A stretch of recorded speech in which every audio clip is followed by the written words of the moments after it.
Israel and Hamas are expected to cease fire across the Gaza Strip border right now. It's the 2 a.m. hour in the Middle East. We're monitoring to see whether hostilities are coming to an end. The two sides have done some of their fiercest fighting in decades over the past 11 days. Health workers in Gaza say at least 232 Palestinians, about a third of them kids, have been killed. Authorities put the death toll in Israel at 12, with hundreds of people treated for injuries in rocket attacks that have caused panic and sent people rushing into shelters. President Biden last hour welcomed the announcement from the White House. These hostilities have resulted in the tragic deaths of so many civilians, including children. And I send my sincere condolences to all the families, Israeli and Palestinian, who have lost loved ones, and my hope for a full recovery for the wounded. Dimitri talked about changing attitudes toward Israel and the Palestinians here in the U.S. with Kelley Vlahos, senior advisor for the Quincy Institute for Responsible Statecraft. Among Republicans, there is still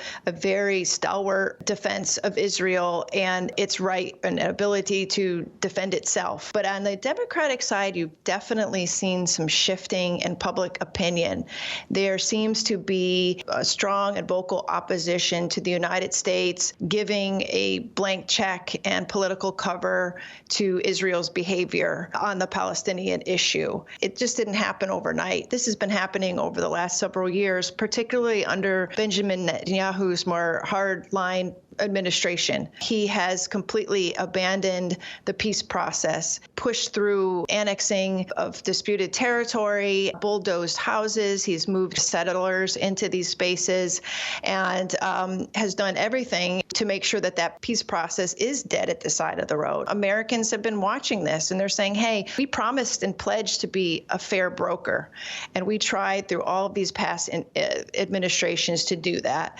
And some presidents have been better on it than others. But under Trump, we just decided to put our finger squarely on the thumb for Israel, which, by the way, doesn't help the peace process, and it doesn't make our security any better. I don't know how U.S. interests are served, and that's not making other Israelis any safer, Palestinians, or the region any safer. Hamas, as part of its mission statement, if I could put it that way, is hell-bent on the destruction of Israel. So that's not really a point where you can talk peace, is it? Right. But, you know, they don't speak for all of Palestinians. And I feel like that there is this symbiotic relationship between the hardline Netanyahu government and Hamas.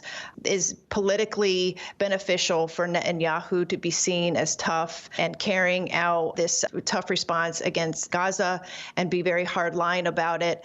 And as well as Hamas, it's beneficial for them to be seen as representing the Palestinian people forcefully for their fight against the Israelis. So there has been this symbiotic relationship. Easier said than done, of course, but wouldn't sidelining Hamas go a long way toward peace? How would one go about doing that, separating the Palestinian people from Hamas? Honestly, Dimitri, there's a situation in which they have very little control over their own fate there. So much of their economy is based on foreign aid, and that has fluctuated as Hamas has gotten more aggressive, but yet they have more political influence than the Palestinian Authority, which is seen as weak. It is seen as corrupt. And so you have a situation where on one side you have this the militant Hamas, who appears to be fighting for Palestinian rights, versus an ineffectual Palestinian Authority.